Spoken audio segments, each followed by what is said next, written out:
Kami mendengar ada riwayat sebut seolah-olah unta betina yang nak melahirkan anak. Raungan rengekan yang begitu teruk.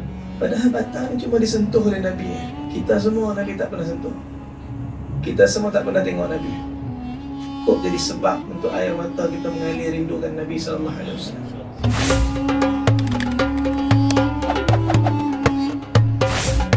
Jom sama-sama kami. Caranya mudah. Hanya klik join button.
Masa dia buat tu, dalam keadaan saya tak tahu yang ni hadis sahih.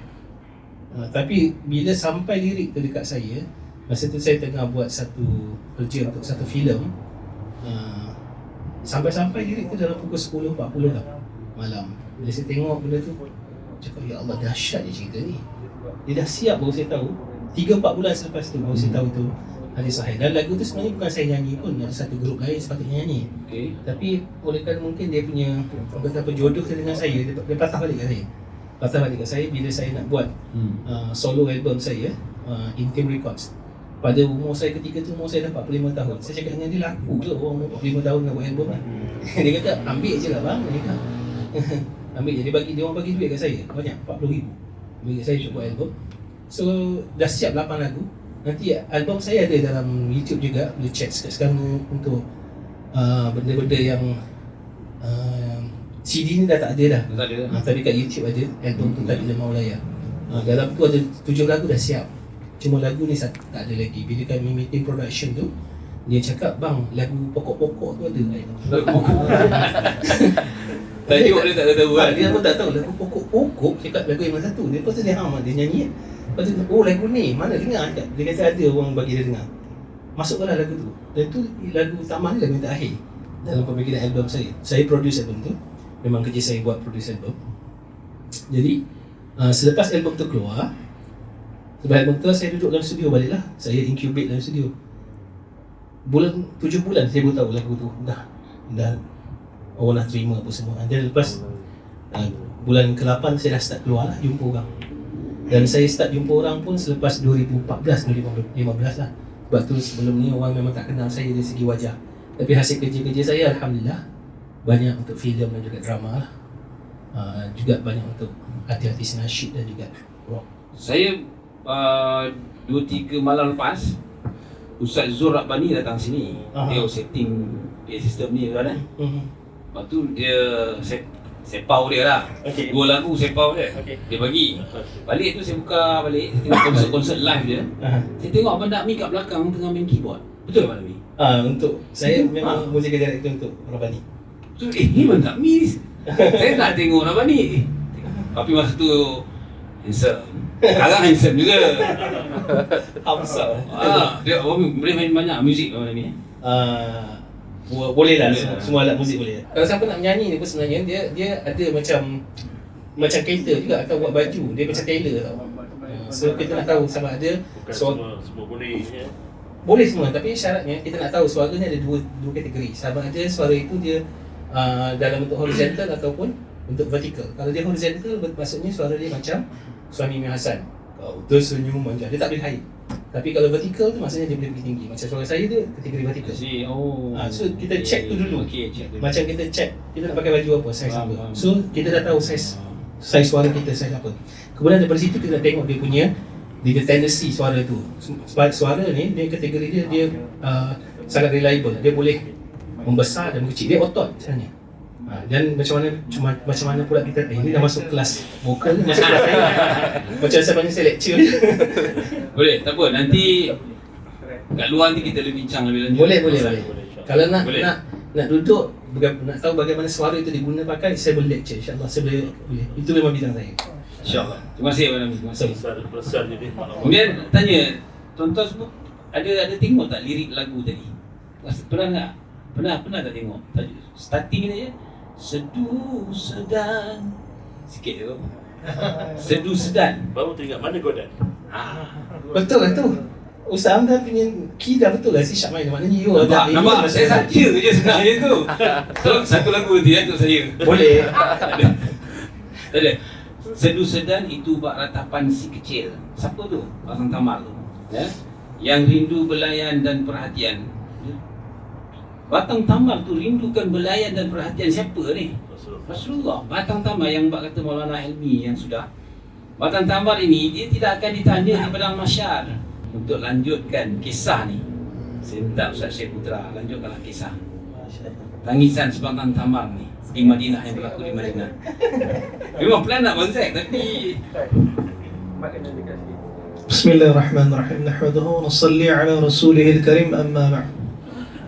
Alhamdulillah, yang pertama bersyukur kepada Allah Subhanahu wa taala. Yang saya hormati, saya muliakan kekanda yang mulia Tuan Moderator kita Ustaz Hamdan. Kemudian kekanda Abang Dakmi, kekanda Abang Zaid Cool. Hari ni saya baru tahu dia 4 cool. Kita 3 cool selalu baca. Hari Abang Zaid Cool 4 cool.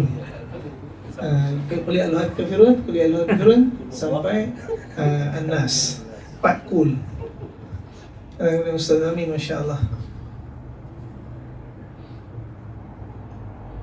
Ramai orang yang melupakan apa yang kita cakap, tapi jarang orang lupa apa yang kita buat. Banyak cakap, orang akan banyak lupa.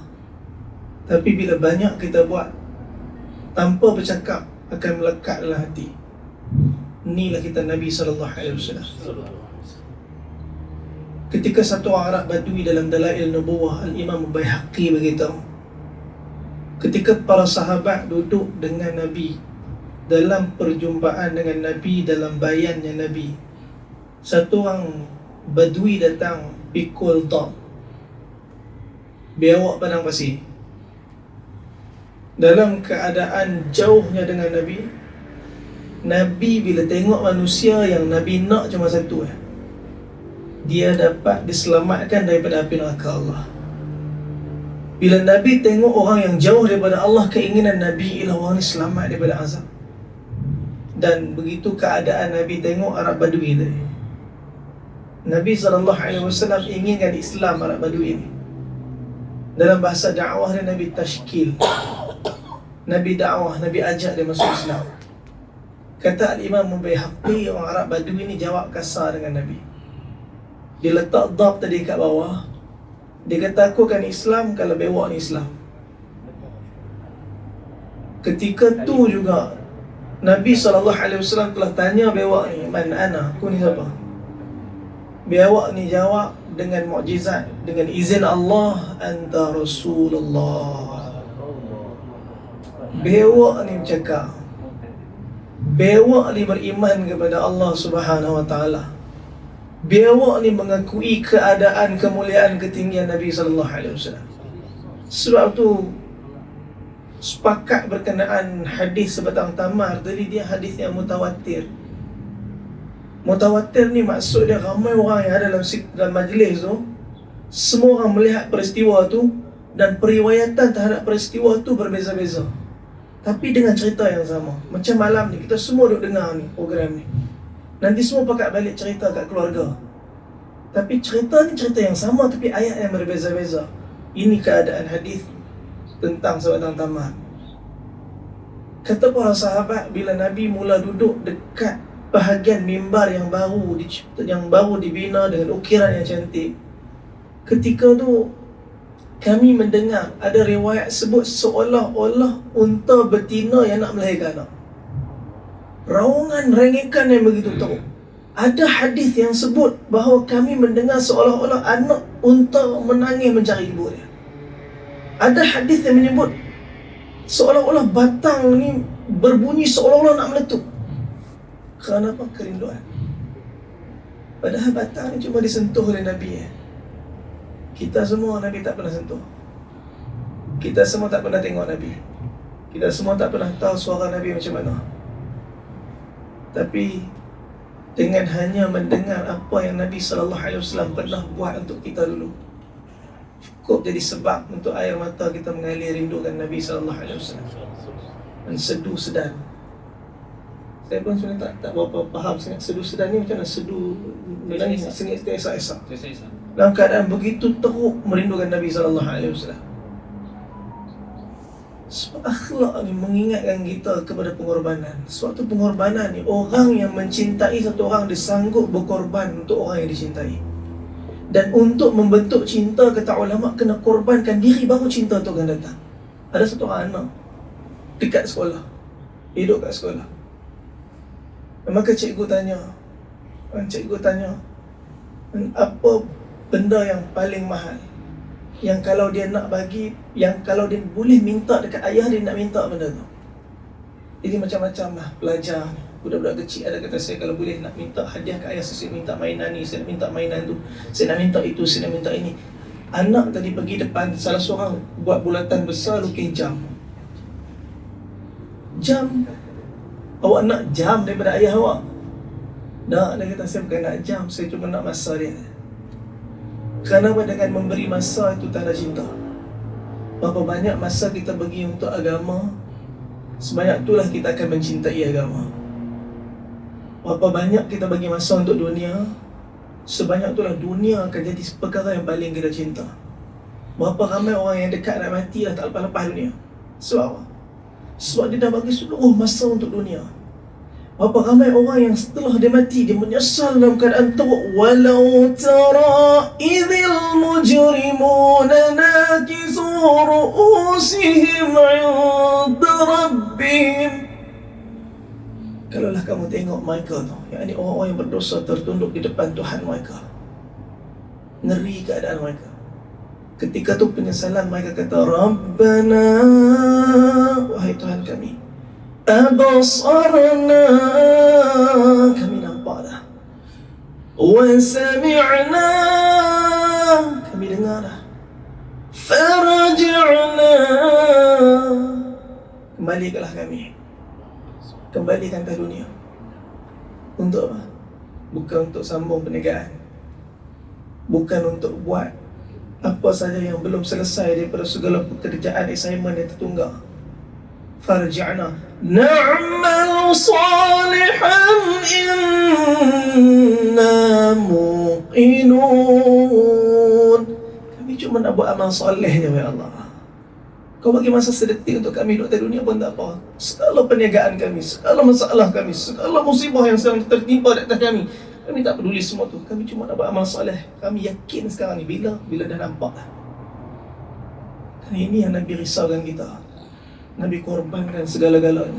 Hasan Hussein radhiyallahu ta'ala anhum, mereka tahu, Nabi tahu. Dan Sayyidatuna Fatimah Zahra tengok perbuatan Nabi mencium bibir Sayyidina Hasan. Nabi SAW mencium leher Sayyidina Hussein. Ditanyakan kepada Rasulullah tentang perbuatan ni, Nabi beritahu berkenaan ni Hasan akan syahid kena racun, ni Hussein akan syahid kena rancung. Nabi boleh angkat tangan, ya Allah, ni cucu aku, selamatkanlah. Nabi simpan doa tu. Kerana yang Nabi lihat di depan Nabi, anak Nabi, cucu Nabi, sayup di belakang mata Nabi lah kita semua yang dalam majlis ni. Umat ni yang sedang tergelincir di tebing-tebing api neraka. Ini yang Nabi nampak. Kita rindu kat Nabi walaupun kita tak pernah tengok Nabi. Sebab apa? Kita tahu akhlak orang yang kalau berkorban untuk kita. Kita tahu tentang pengorbanan dia, kita takkan pernah lupa dia. Sebatang tamar tadi, dia yang khidmat Nabi. Dalam keadaan Nabi semua menjauhkan diri daripada dia sikit dia, menyebabkan dia menangis merindukan Nabi SAW. Nabi usah, Nabi kata, Nabi bagi pilihan dunia tu bersama Nabi ke akhirat. Tak kala dia bagi pilihan akhirat sama Nabi, ketika tu dia berhenti daripada tangisan. Saya teringat satu kisah Ustaz. Ini akhlak Nabi lah. Dalam bahasa Inggeris, saya tak tahu bahasa Melayu dia. Masya Allah, bunyi dia macam, dia ada simpati dengan empathy. Simpati ni, bila kita tengok orang kita kesian, kita simpati. Empathy ni, dia sebut empathy ke empathy? Empathy. Masya Allah. The paper. Apa yang the paper today? Tu Britain. Empathy. Empathy ialah merasai sendiri segala kesusahan tu. Ini sifat Nabi SAW. Nabi bukan melihat orang dengan simpati, tapi Nabi melihat manusia dengan empathy. Disebut dalam Hayatus Sahabah, Nabi balik daripada satu musafir dengan para sahabat. Dalam jemaah tu ada Sayyidina Jabir bin Abdullah radhiyallahu ta'ala anhuma. Dan dia ni orang miskin. Dia duduk di Madinah. Rumah dia di belakang Jabal Sila.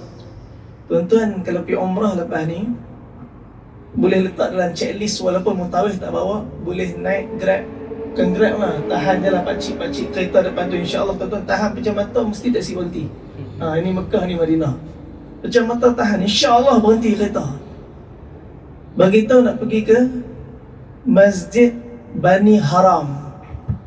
Itulah tapak rumah Sayyidina Jabir bin Abdullah. Hari ni jadi masjid. Apa yang ada kat situ? Di situlah tinggalnya Sayyidina Jabir dengan adik-beradik dia yang perempuan semua. Bila balik daripada musafir, Sayyidina Jabir dia orang miskin, dan unta dia pun unta yang lemah. Sikit-sikit dia tertinggal ke belakang dan akhirnya Jabir telah tertinggal jauh daripada kabilah Rasulullah sallallahu alaihi wasallam. Dan Nabi tanya, "Aina Jabir? Jabir mana?" Dia kata, "Ya Rasulullah, Jabir tertinggal kat belakang." Nabi dengar Sidina Jabir, kekasih Nabi, tertinggal kat belakang. Nabi U-turn, Nabi pusing cari Jabir. Dan Nabi mendapati Jabir sedang duduk, unta dia duduk sebelah. Breakdown. Masya Allah. Kalau bahasa kita, breakdown. Unta dia dah breakdown. Unta dia pun tak boleh bangun dah. Unta dia tak mampu nak jalan dah. Nabi tanya, "Wahai Jabir, kenapa ni?" Sidina Jabir kata, "Ya Rasulullah, unta ni dah tak boleh jalan." Tuan-tuan, Nabi pergi ke unta tu. Nabi ambil satu stick. Oh, teruk apa ni? Stick buat apa? Kayu. Kayu pun ada tu. Ranting. Oh, kena. Ranting tuan-tuan. Nabi sallallahu alaihi wasallam cucuk unta tadi. Berkatnya Rasulullah. Unta tadi bangun. Kalau kita cucuk, mungkin unta tu meletah. Nabi cucuk unta tu bangun. Nabi kata, "Wahai Jabir, naik." Sidina Jabir naik unta tadi. Nabi naik unta Nabi. Dan unta Sidina Jabir telah potong unta-unta yang lain dan ke depan. Nabi kejar unta Jabir. Unta tu jadi laju. Sebab tu kita selalu ingat orang dunia hebat dengan dunia. Tak, kata ulama, orang akhirat memahami dunia lebih kadang-kadang daripada orang dunia faham dunia. Orang akhirat ketika dia melihat dunia, bahkan sentuhan dia kepada dunia, menyebab dunia tadi bertukar menjadi akhirat. Kenapa hati dia ada satu perkara yang paling mahal, yang mana itulah bahagia yang tak mampu dibeli dengan apa-apa harta di dunia. Tuan-tuan, Nabi kejar unta Jabir. Nabi lalu, Nabi jalan sebelah-sebelah. Dan Nabi SAW dia ada sifat empathy. Nabi nak tahu hal Jabir ni. Nabi SAW tak tanya. Sebab setengah orang kalau tanya bab susah, dia takkan cerita susah dia. Walaupun dia susah. Ada kita kadang-kadang dengan kawan-kawan kita makan, kita tahu kawan-kawan kita macam mana bisnes dia, tapi dia sibuk ke nak bayar. Masya Allah, Abang Wan punya pengorbanan. Kita tahu macam mana dia fikir pening dia dengan bisnes. Tapi dia dah buat habis RM1,000 dengan majlis-majlis macam ni. Sebab apa? Ada orang faham persaudaraan itu lebih penting daripada duit. Kadang-kadang orang sambut menjual persaudaraan dengan duit, menghilangkan persaudaraan kerana duit. Tapi orang akhirat, mereka menghabiskan duit untuk persaudaraan. Tuan-tuan, Nabi tanya, Nabi beritahu, "Wahai Jabir, kamu nanti kalau sampai di rumah, pasti isteri kamu akan layan kamu dengan baik, siapkan bantal untuk kamu." Jabir kata, "Ya Rasulullah, rumah aku tak ada bantal, dan isteri aku takkan dapat layan macam tu." Hanya dengan sepatah jawapan Jabir, Nabi dapat tangkap dua benda. Yang pertama, Jabir orang susah, bantal pun tak ada kat rumah. Yang kedua, Nabi tanya, "Wahai Jabir, kau dah kahwin?"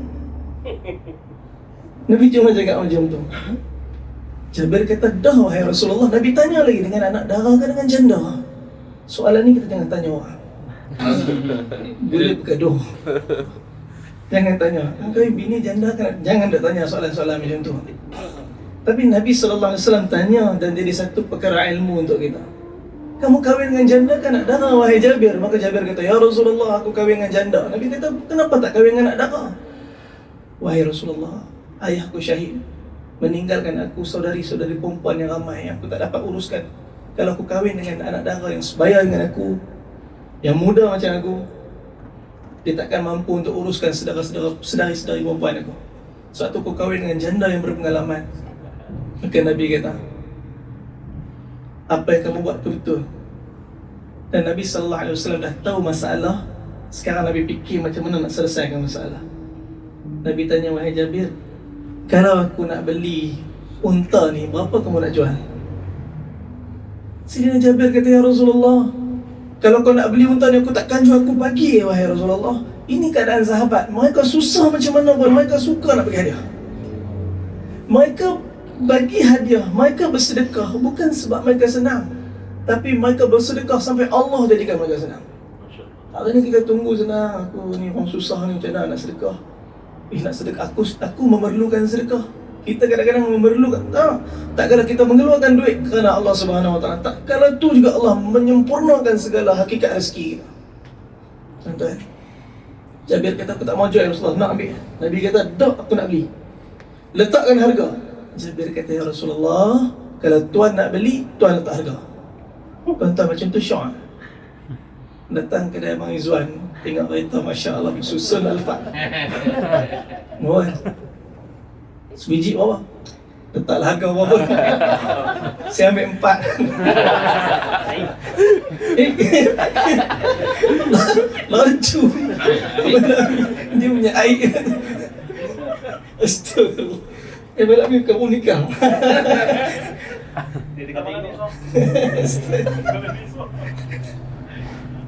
Tuan-tuan, Nabi SAW bila dapat grab opportunity, Masa kampung saya tu. mendapat peluang keemasan. Nabi SAW, walau dia satu orang yang serius, satu orang yang kalau duduk dalam satu keadaan, Nabi akan meletakkan sepenuh tumpuan di dalam perkara itu. Ini sifat Nabi. Tapi Nabi tahu orang yang stres, Jabir yang stres, Nabi ambil peluang ni untuk bergurau. Nabi kata, kalau macam tu, Jabir, aku letak harga unta ni 4 dirham. Jabir kata, ya Rasulullah, kalau nak letak harga tu, letak yang logik sikit. Lebih kurang macam tu lah bahasa dia. Saya tak tahu ada pencemaran bahasa. Rasulullah SAW gurau. Jabir kata, 4 dirham, mana ada unta 4 dirham ya Rasulullah. Nabi saja nak gurau sebab Nabi SAW nak Jabir release. Relax lah, masalah ni bukan masalah besar pun. Dunia kecil yang nak dibandingkan dengan the whole galaxy. Dulu tu boleh buat bahasa fizik dia pula. Osmosis. Osmosis tu sistem keluar masuk air pada sel. Osmosis. Air ni. Tuan-tuan, Sayyidina Jabir radhiyallahu ta'ala anhu, bila tengok Nabi buat macam tu, dia rasa bertenang, dia rasa relax. Nabi boleh bergurau. Kita kalau ada kawan-kawan yang stres, yang dalam keadaan kita tengok dia, jangan tambah stres dia. Anak, hari tu UPSR keluar, anak hang dapat rumah. Itu soalan memang jaman. Anak kita baru dapat straight kan?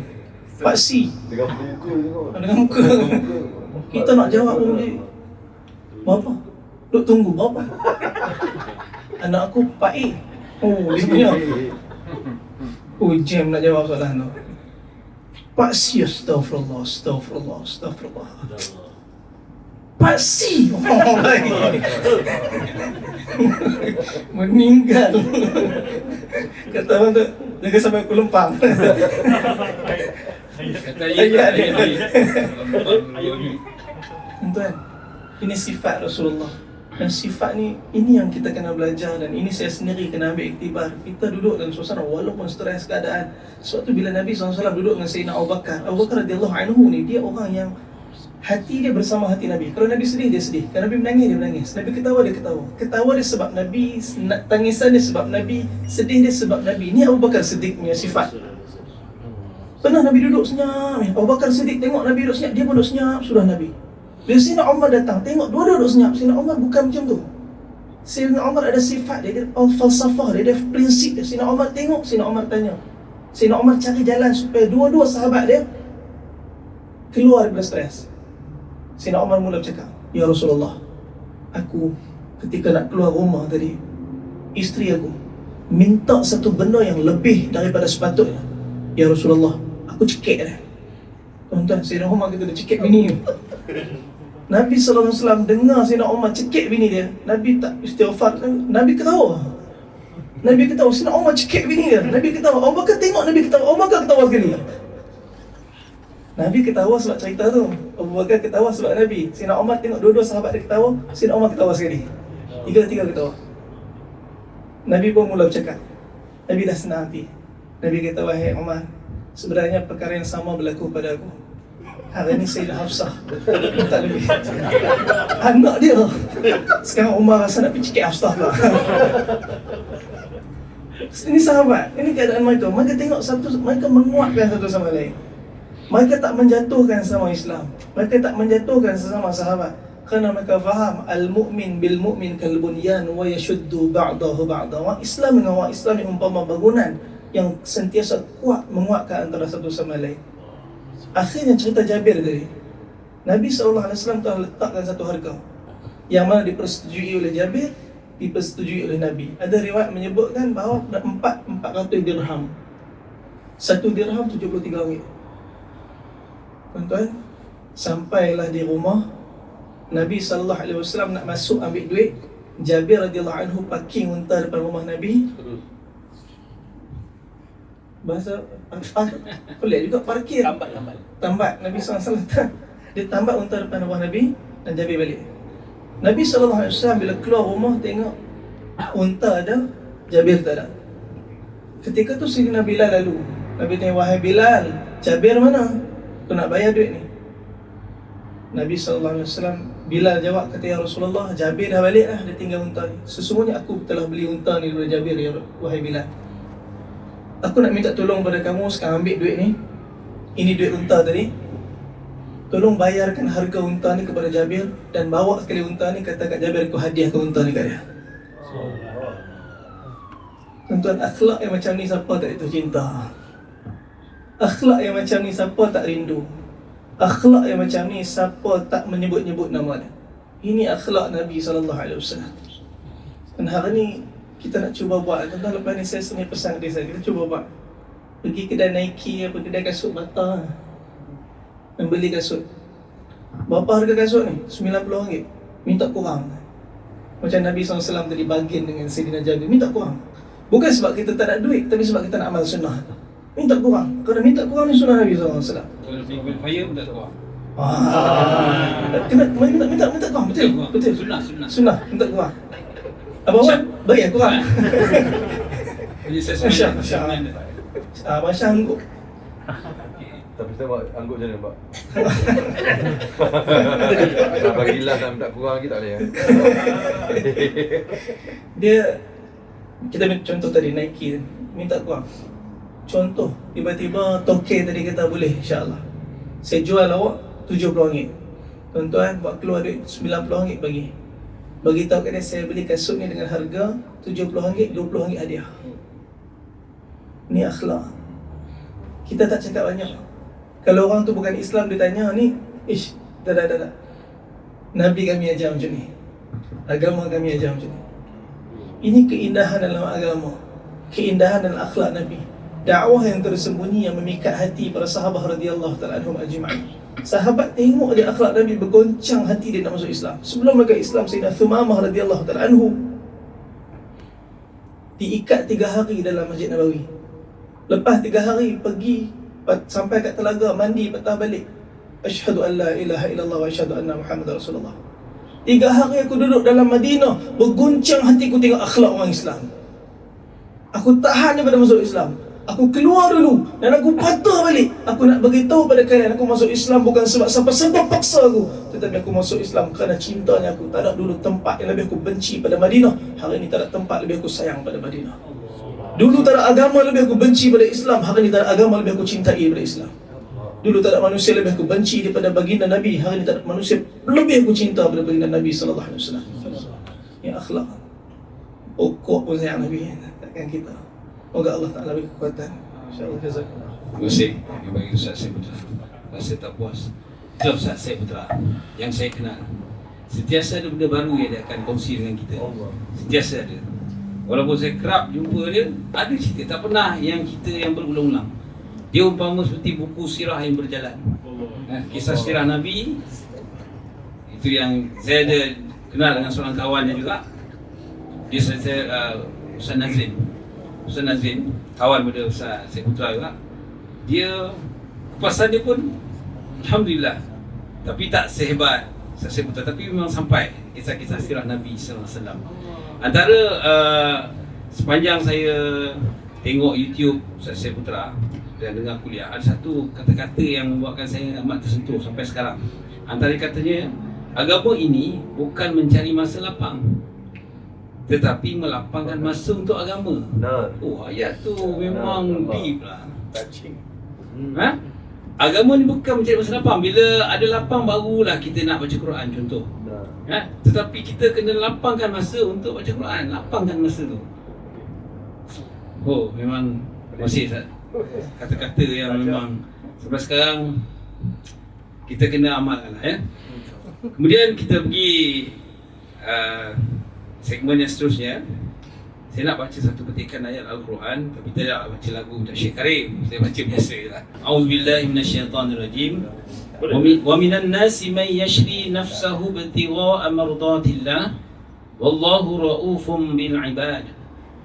Yang bermaksud, dan di antara manusia ada orang yang mengorbankan dirinya kerana mencari keredaan Allah, dan Allah Maha Penyantun kepada hamba-hambanya. Maksud mengorbankan dirinya maksudnya adalah mengorbankan semua yang dimiliki demi untuk berhijrah di jalan Allah. Surah ini menceritakan kisah seorang sahabat Nabi yang rela berhijrah demi Allah dan Rasulnya. Kita lihat, terutama saya nak pergi dekat Abang Zack Kul gitu. Bahasa hijrah tadi. Hijrah. Syah pun sama juga. Kalau Syah pun boleh duduk dekat depan.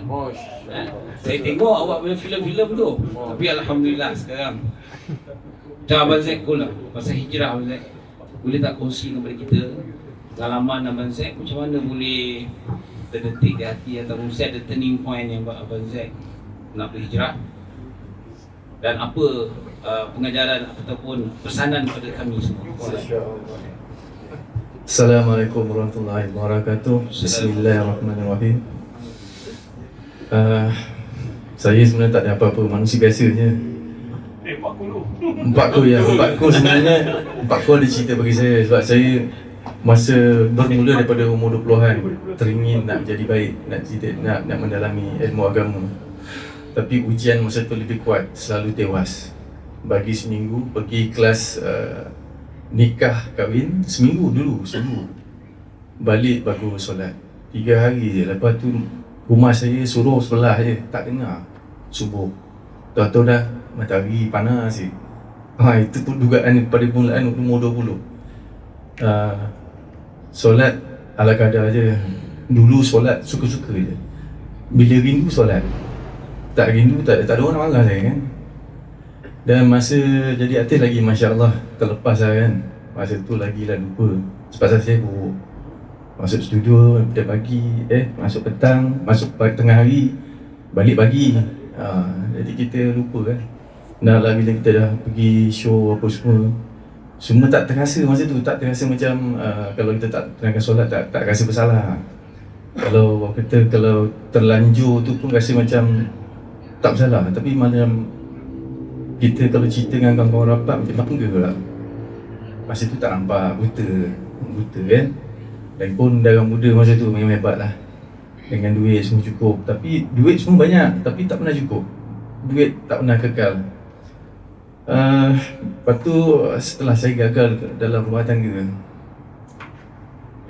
tangga, saya cuba nak mendalami agama.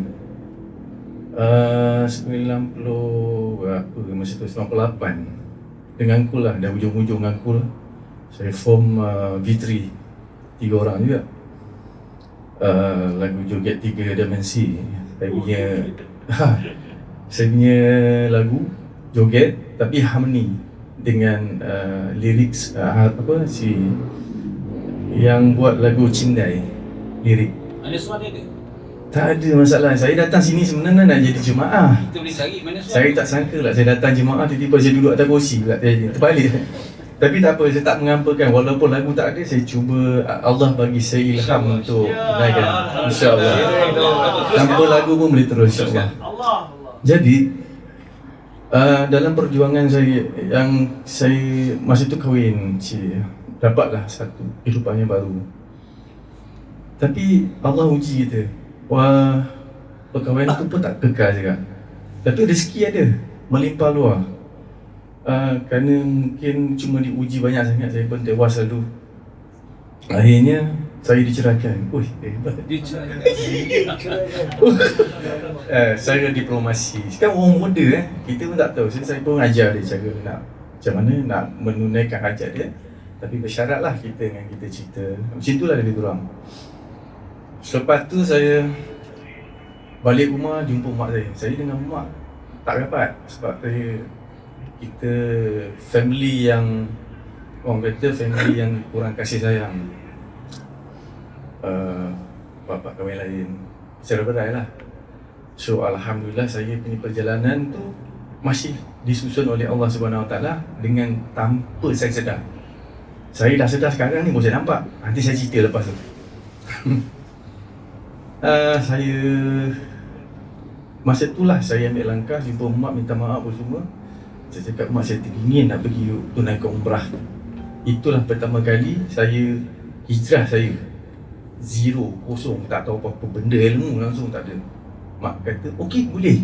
Dia pergi, okey kalau macam tu mak plan kau korban dulu.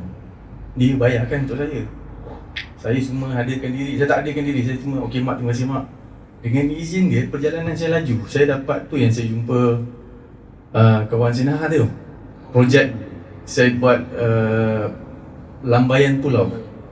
4 pulau di Malaysia ni, di Malaysia Barat ni, Malaysia kita ni tak termasuk Sabah, Sarawak. Perjanjian dalam ni 13 episod saya dengan dia. So duit tu lah saya pergi buat umrah. Bila pergi sampai sana, saya pergi bawa RM300. Saya bawa 1,000 lebih ke 2,000. Kita tak tahu. Rupanya 300 saya masuk. Oi, bawa duit banyak-banyak RM300. Dia minta cik tak ya? Cik bagi saya 300. Ini je yang untuk mengesahkan cik boleh pergi. Nanti sebulan ni kita bayar habis. Belajar dari situ lah. Lepas tu tanya, pergi seorang. Tak ada kawan. Nak duduk macam mana? Saya cakap yang paling ramai, yang ada orang ramai. Saya nak duduk pilih tu. Dalam tolan, saya pergi macam tu. BNJ tak tahu apa-apa, saya tak ada masalah lah. Saya pun sehari je pergi. Sampai sana, baca buku. Tawak, baca buku. Pandang bawa baca yang bahasa Malaysia. Bahasa Malaysia, bahasa duduk lah, pasal kita faham. Kalau baca yang bahasa Arab tu langsung, kita pun baca Arab pun ingat roh mati atas alif sabdu ingat dah habis satu round dah. Lepas tu kali kedua saya solat sunat, saya zikir je, tawakal. Itu lagi saya rasa macam ya Allah bestnya, terasa macam diri tu diterima. Kemudian saya pandang ya Allah nak pergi nak masuk kawasan Hijr Ismail. Nak masuk dapat, nak solat dekat situ dapat. Walaupun orang ramai, tapi ada satu pandangan yang melambai kita punya hati. Masa ni langsung, aku tahu saya masuk terus. Dapat semua, peluk, cium apa semua dapat. Dia Hajar Aswad pun dapat. Itu first time. Bila balik, ujian saya sebalik, ujian yang pertama adalah nafsu. Balik ada Mekah. Saya tak tahu, cukup sebulan sedang gigil. Kita pernah kahwin. Kita pernah buat jahat. Tapi kali ni nak jaga iman. Macam mana tu? Saya orang yang mana saya jumpa dekat Mekah semua saya dating. Allah tu tunjuk, tak boleh, dia ni berlakon. Dia ni dah ada, baru borak 10 minit, telefon bunyi. Friend ke tunang saya tak tahu. Semua tak boleh. Macam mana? Cakap ni dah penat ni, girlfriend saya, dia jumpa girlfriend saya. Ajak kahwin, dia cakap tak sampai tempoh. Bukan saya nak 1 tahun, saya cakap sama mana boleh, saya boleh tahan. Saya nak selamatkan iman saya ni, je lah. Tak boleh pak, tak dapat kahwin dengan girlfriend. Mana saya nak buat ya? Saya boleh semayang, solat istiqarah, sambung kat sini. Kat sana dah minta. Sana ada satu penasihat. Kalau minta, kau minta apa? Mintalah macam Islamnya. Agama, solehah, ada apa, penyayang, menerima kita punya anak-anak semua. Kau tak minta wajah cantik ke? Tak ya juga, nanti datang hitam legam kau kena terima lah. Patah balik pergi kat masjid kat Mekah kat Kaabah, minta balik, ya Allah tambah lagi satu, ya Allah bagilah dia ada wajah cantik supaya mata saya sedap, mata memandang dapat, alhamdulillah. So saat akhir tu saya macam dah datang keadaan panik, tiba-tiba Allah tu wujudkan satu wajah. Saya pernah tengok kat kedai kawan saya, J lah. Cakap, J, kebetulan dalam kereta ni, J, kau pernah nampak tu perempuan ni rambut blonde apa semua, kadang pakai seluar pendek dia, selamba. Tiba-tiba kita ingat dia lah. Dia senyum, dia angkat bini dia. Aku cakap dengan dia, aku nak jumpa dia, kalau dia boleh, aku nak nikah dengan dia. Dia cakap, budak ni gila ke balik muka dia nak kahwin terus, apa gila ke dia ni? Dia kata, lepas tu malam tu jumpa. Sebulan lepas tu, selepas sebulan memang gaduh-gaduh lah. Lepas tu entah macam mana, dari nak nikah tu bulan 7. Jadi lagi cepat sebulan, cepat 2 minggu. So dia kahwin, alhamdulillah lah. Itu dah selamat saya punya iman yang pertama. Masa tu tak kuat lagi, saya cuma jaga solat je. Ujian tetap ada, masih ada. Kini saya dah bergaduh. Pasal saya cakap minta maaf lah, saya dalam proses nak jadi baik. Sebab ujian ni, syaitan masa tu meja general apa semua, itu tak mampu nak menolak. Jadi yang saat saya betul-betul dapat melangkah, dapat join sekarang dengan sahabat-sahabat, merabi semua dengan Ustaz Maulana Allahumma salli ala sayyidina Muhammad Wan Halimi, pada tahun 2019. Pada 2 tahun sebelum tu saya dapat pegang timbalan. 4 tahun sebelum tu dapat pegang timbalan Presiden Seniman. Saya dah letak jawatan dah. Saya untuk fikir, saya niat di hati kerana Allah Ta'ala nak jaga kebajikan. So bila jaga kebajikan dalam tu, kita punya sains semua tak laku. Yang laku semua Presiden berdari dengan setiausaha. Itu dia. Jadi saya ambil inisiatif jaga kebajikan. So kita hari-hari sama ada 4 tahun tu saya jumpa orang sakit, orang mati. Alhamdulillah ada kesedaran untuk saya. So saya tengok, so kita boleh dapat tahu ada ilmu orang nak mati. So daripada situ menambahkan saya punya kekuatan amalan saya lah. Dan akhir saya dapat projek bangun nursery last kali dalam tahun yang ke 2018 bulan 12. Saya dah janji dengan arwah nak tashkil makruk semua. Saya panggil dia ke bulan Malisa bulan 8, tapi rezeki tu jadi postpone pasal DDKM minta saya buat projek besar. So bulan 12 tu lah, bila kemalangan tu berlaku, kejadian tu berlaku, saya dah jadi macam kosong, jiwa dah jadi kosong, macam tak tahu apa kenapa benda ni berlaku kan. So yang datang melawat saya tu, ustaz-ustaz semua datang. Dari situ saya dah jadi seronok. Ya Allah, aku didatangi oleh sahabat-sahabat yang kita punya sama-sama dalam joinan tabligh kan. So dari situlah permulaannya saya. Dalam masa sebulan saya ambil keputusan, saya jumpa Maulana. Sebelum saya masuk terus, saya jumpa dia, saya cakap, Maulana, saya nak nekat, nak berhenti daripada NGO. Saya nak concentrate, nak betul-betul masuk dalam tabligh kejuan lah seperti sekarang. Lepas tu itulah permulaan dia. Bimbingan saya mula-mula terus ke yang di Pulau Bukit Lukut tu. Saya pergi sendiri. Alhamdulillah. Sebab saya takut bila kita janji dengan orang, kita tak dapat nak pergi. Kita sibuk lah pelakon katakan kan. Bila nampak RM lebih sikit je, ustaz kita macam maaf saya busy kan. So Allah izinkan lah. Saya pergi perjalanan, jumpa dari sana. Start daripada situ lah, dekat sampai sekarang. Alhamdulillah. Saya punya iman, keyakinan yang saya nampak, saya mencari kenapa kita kena solat, sebab apa solat diwajibkan. Jadi Allah tu beri saya ilmu, belajar satu kitab Fayatul Mutas ya.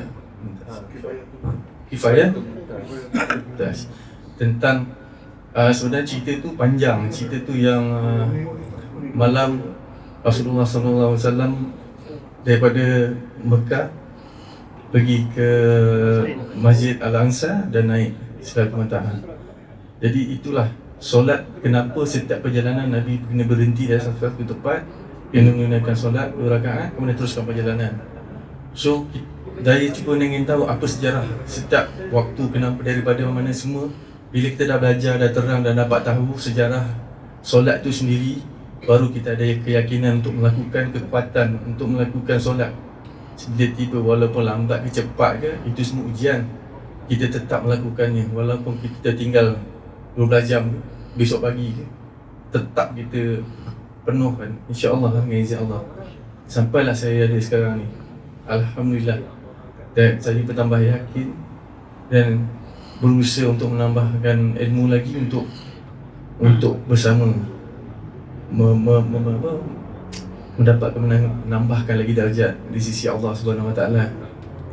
Sama-sama lah tuan-tuan doakan saya, jangan saya setakat ini dan dapat saya menambahkan ilmu supaya saya bukan nak manusia pandang mulia pada saya, tapi saya nak Allah dan Rasul menoleh melihat saya, supaya nanti bila akhirat nanti kita nak syafaat dia. Kalau kita tak ada, dia bayangan kita pun dia tak nampak, macam mana kita nak jadi di akhirat tu, kita nak dapatkan syafaat. Itulah, alhamdulillah, setakat itulah. Okey, terima kasih Ustaz. Yang Pak Kul yang Pak Kul tu kebetulan sebab saya nak cari, saya tak nak belajar apa sifat 20. Saya asal buka sifat 20, baca satu tajuk dia dah tak boleh pergi. Baca satu tajuk tak boleh pergi. Bila saya kita semayang tadi, kita sebut apa? Wallahu ahad, Allahu samad, lam yalid wa lam yulad wa lam yakul lahu kufuwan ahad. Bila belajar dengan ada Tok U, kita belajar maksud dia. La ilaha illallah. Aku punya bodoh. Daripada aku kecil aku belajar benda ni baru aku tahu. Wahai Muhammad, bahawasanya Allah tu Esa. Allah tidak diberanak dan diberanakkan. Dan tak ada sebarang makhluk yang setara dengannya. Wallah. Qul ya ayyuhal kafirun. Menceritakan kita solat. Engkau orang kafir, kau solat engkau, aku solat aku, dan kau takkan ikut macam aku takkan ikut engkau. Itu Masya Allah, kita dah dapat 2 dah. Waktu tentang Qulang falak pasal takut malam. Betul? Takut gelap kalau salah tegur Ustaz. Betul. Dan nas, syaitan. So, saya tak mendalamkan yang 2 tu lagi. Semua yang itu yang saya dah dapat pandangan tu, yang Masya Allah, ini benarnya kita dapat kekuatan. Dan ilmu-ilmu lain akan datang dengan sendiri, yang lebih pendek. Macam saya dah tahu masa zaman saya rock lagi, saya dah dapat yang dalam solat waladhdallin rabbi fili wali ya amin. Dah tahu lama dah, tapi sekarang ni baru tahu maksud dia. Maksudnya kita apa maksudnya Ustaz? Dia ni wali hidayah tu masuk semua sekali kan. Baru dapat tahu. Ya Allah, benda tu itu pun dalam solat jemaah dia dapat. Kemudian yang satu lagi yang kata malaikat berlumba-lumba apa? Rasulullah SAW selepas solat dia tanya siapa sebut Allahumma fiqh. Rabbana lakal Hamdan katsiran. Ya. Yes. Ayat tu alhamdulillah. Kan benda-benda yang mengangkat martabat kita, cara kita tak tahu. Bila kita dapat menghafal, kita dapat melafazkan ni, kita jadi macam kita akan dapat sedikit demi sedikit untuk menjadikan asbab bukan orang soleh asbab untuk kekhusyukan kita dalam sembahyang lah, menambah baik kulit untuk diri kita. Benda-benda tu datang sendiri ya. Jadi kita ada maulana, ada ustaz ke apa pun, dia boleh jadi bahan rujukan. Itulah, bukan nak tunjuk lebih, bukan nak aku kata ilmu lebih, tak. Semua kita share je benda yang boleh membuatkan kita lebih yakin, lebih istiqamah, lebih khusyuk. Kerana benda-benda yang kecil je. Macam itulah, kita pulangkan balik. Terima kasih Ustaz.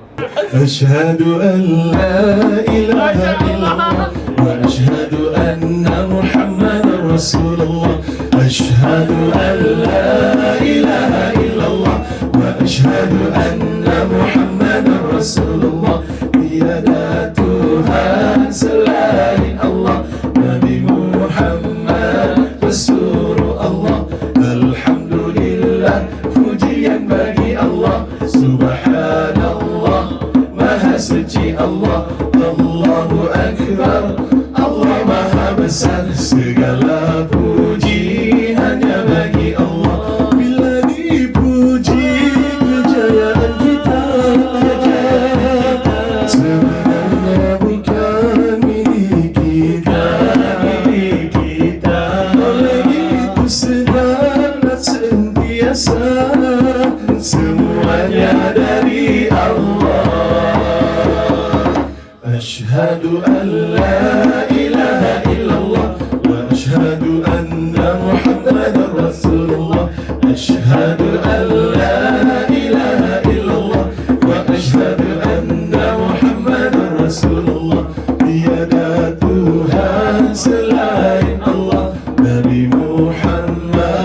surah Allah, hati gembira terasa bahagia. Itulah tanda nikmat darinya. Ingatlah Allah, syukur padanya, ucapkanlah Alhamdulillah. Alhamdulillah, pujian bagi Allah. Subhanallah, Maha suci Allah. Allahu Akbar, Allah Maha besar. Segala puji hanya bagi Allah. Lihatlah alam terbentang luas, langit cerah memayungi bumi. Hati terasa kebesarannya, ucapkanlah Allahu Akbar. Ucaplah Alhamdulillah, syukur kita kepada Allah. Ucaplah Alhamdulillah, syukur kita kepada Allah. Selawat ke atas Nabi Muhammad ya Rasulullah. Selawat ke atas Nabi ya Rasulullah. Tanda syukur itulah taat, setiap tempat, setiap waktu. Syukur itu dapat dilihat pada sikap dan tingkah laku. Marilah bersama kita bersyukur kepada Allah. Kita bersyukur. Syukur, syukur, syukur ya Allah. Syukur, Alhamdulillah. Syukur, syukur, syukur, syukur, syukur, syukur ya Allah. Syukur, Alhamdulillah.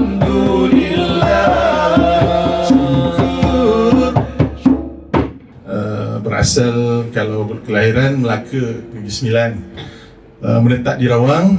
Abang Ami ni rakan sekelas lah, walaupun dia senior, banyak belajar dari dia. Dengan syahadat pun lama dah bersahabat. Alhamdulillah Allah bagi peluang untuk bersama dengan Raihan hampir 10 tahun, 2006 sampai 2016. Abang Ami pun banyak tour dengan Raihan juga. Saya dengan Raihan hampir 6 benua lah dapat pusing dengan Raihan, dari Australia lah, London lah, apa semualah. Maksudnya dapat melihat dunia Islam di luar, bagaimana keadaan mereka memperjuangkan Islam, di awalnya tanpa ada bantuan sampai ada bantuan. Dan Alhamdulillah pengalaman tu menyebabkan saya masih teruskan lagi dengan rakan-rakan yang lain, atas nama Afad and Friends, walaupun ada juga yang Raihan dan sebagainya. Dan syukur Allah hantar hari ini untuk hadir ke sini. Dapat tengok kat FB je kan.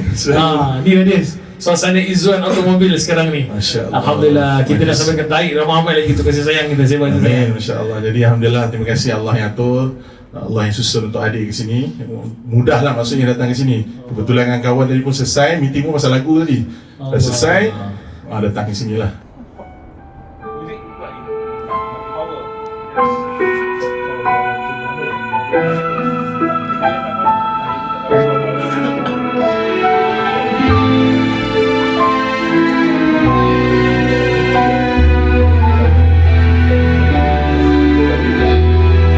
Kau ya alim, lagi tahu apa yang ku mampu rangkul dan ku pikul. Sebelumnya terkesima tak berdaya, meniti masa sering saja aku almah dan terluka. Munajat ini ku persembah dengan tari bahsaku sendiri. Dengarkanlah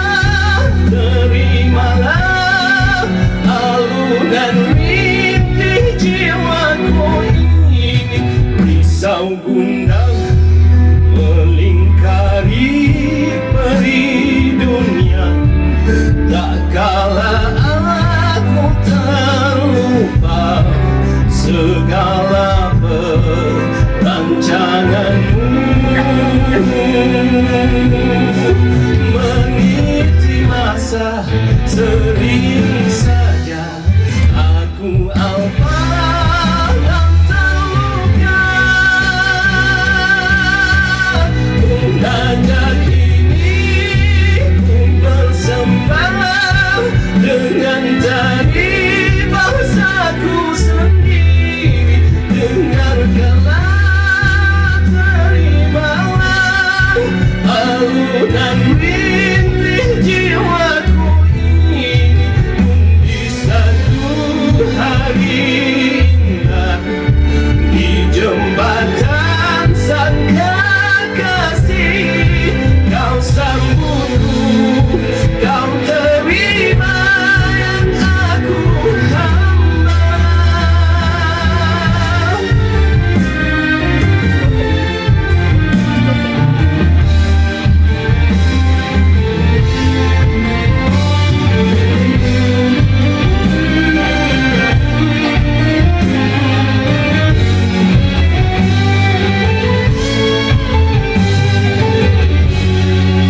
Meniti masa sering saja aku alpah dan terluka.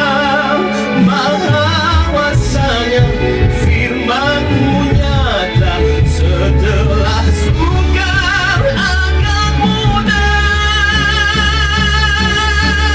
Munajat ini ku persembahkan dengan tari bahasaku sendiri. Dengarkanlah, terimalah alunan rintih jiwaku ini di satu hari indah di jembatan sang kekasih.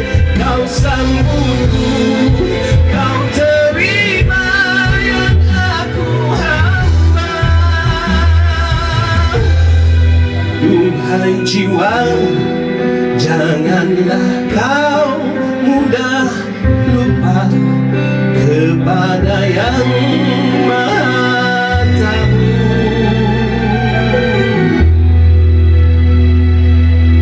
Terima kasih Tuan kami. Terima kasih. InsyaAllah. Sebenarnya hati ini cinta kepadamu. Sebenarnya diri ini rindu kepadamu. Tapi aku tidak mengerti mengapa cinta masih tak hadir. Tapi aku tidak mengerti mengapa rindu belum berbunga. Sesungguhnya walau ku kutip semua permata di dasar lautan, sesungguhnya walau ku siram dengan air hujan dari 7 langitmu, namun cinta takkan hadir, namun rindu tak akan berbunga. Ku coba menghulurkan sebuah hadiah kepadamu, tapi mungkin kerana isinya tidak sempurna, tiada seri,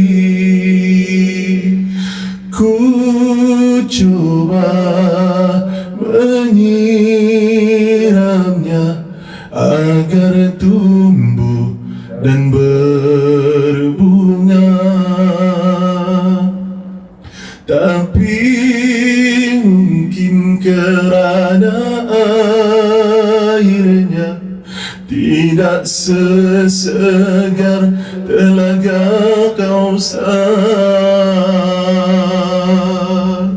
Sesungguhnya walau ku kutip semua permata di dasar lautan, sesungguhnya walau ku siram dengan air hujan dari 7 langitmu, namun cinta takkan hadir, namun rindu tak akan berbunga jika tidak mengharap rahmatmu, jika tidak menagih simpati padamu ya Allah. Tuhan, hadiahkanlah kasih-Mu kepadaku.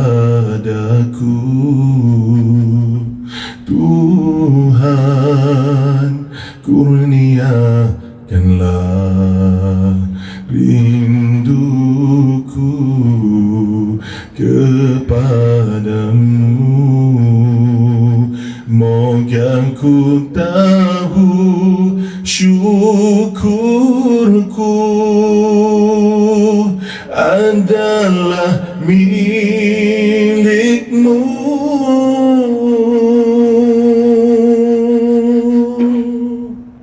Tentang kerinduan Bilal pada baginda Nabi Muhammad sallallahu alaihi wasallam, yang mana Allah selepas wafatnya baginda Nabi, Bilal kan hijrah daripada Madinah, dan sampai masanya tiba-tiba Bilal didatangkan mimpi bertemu Rasulullah, yang mana Rasulullah menyebut, wahai Bilal, kau tak rindu dekat aku? Dan saat itu Bilal datang ke Madinah dan bertemu dengan cicit Nabi, dan cicit Nabi kata, Bilal, kami rindu nak dengar suara kau. Jadi dia pun naiklah ke atas mimbar, dia cuba melantunkan azan, dan ketika dia azan tu boleh dikatakan orang keliling semua mengingat menyaksikan Rasulullah masih ada kan, sampai kalimat asyhadu anna Muhammadar Rasulullah tak terdaya bila nak teruskan azan, disebabkan merasakan Rasulullah tu sedang berjalan dari rumah untuk sampai ke Madinatul Munawwarah, sampai ke Masjid An-Nabawi. Jadi itulah inspirasi lagu Bilal, yang mana ialah kita kadang-kadang sahabat pun kita bawa jemaah.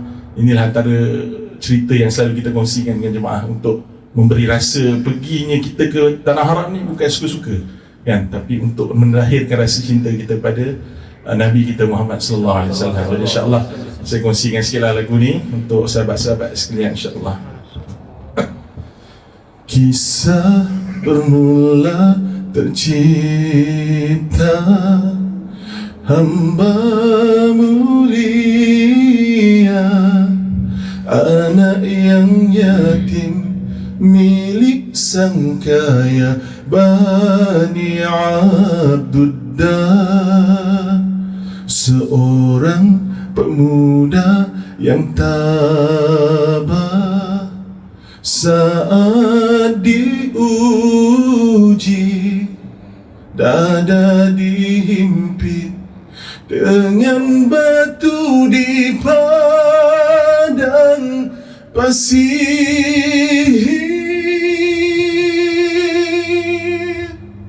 Walau jiwa dan diri tersiksa, hatimu yakin penciptamu menyebut menyeru, Allah Tuhanku, Allah Tuhan yang satu. Saat Nabi meninggal dunia, bermula hijrahmu tinggalkan Madinah, tiada lagi suara azanmu memanggil insan menyembah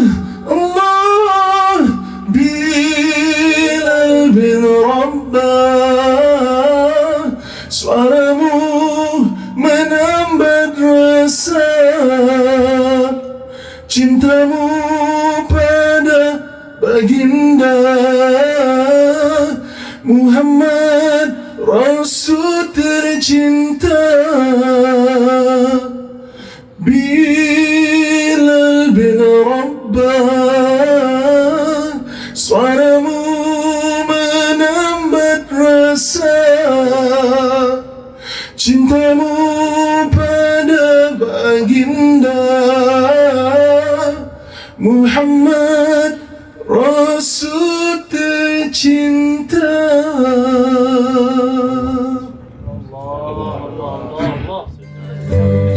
2008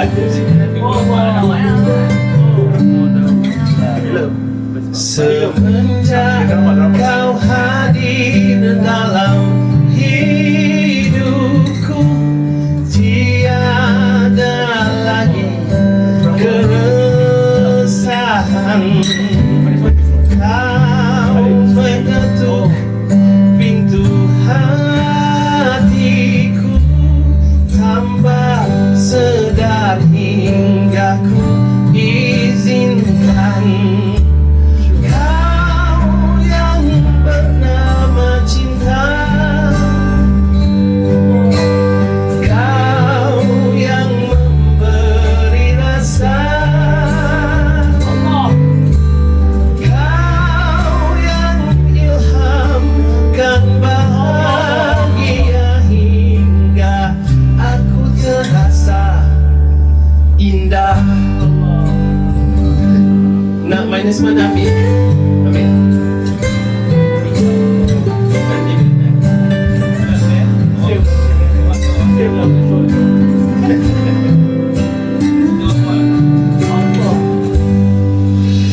Maaf jika ku tidak sempurna, jika bahagia mulai menjelma. Bila keyakinan datang merasa kasih disalut dengan kejujuran,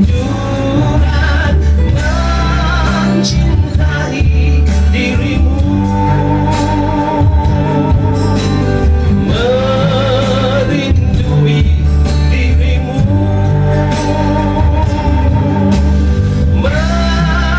memiliki dirimu hingga akhir hayat bersama kamu. Kau yang bernama cinta, kau yang memberi rasa, kau yang ilhamkan bahagia hingga aku rasa indah. Kau yang bernama cinta hingga aku rasa indah.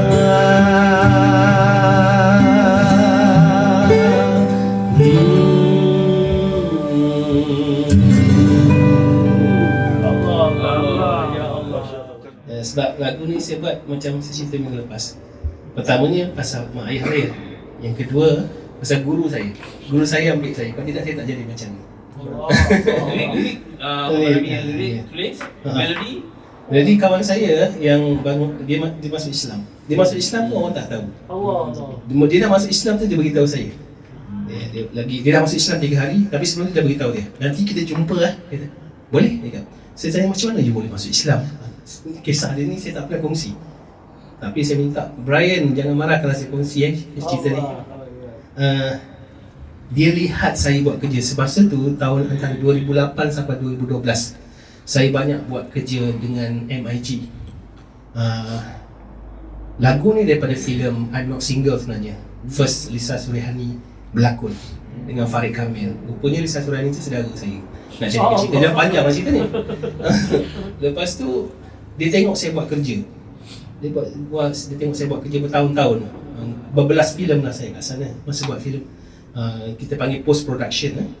Masa dia orang lepas shoot dia panggil production. Post production ni kerja-kerja yang untuk masuk music, masuk foley dan sebagainya, kena fikirkan dia punya arah filem tu kerja saya lah.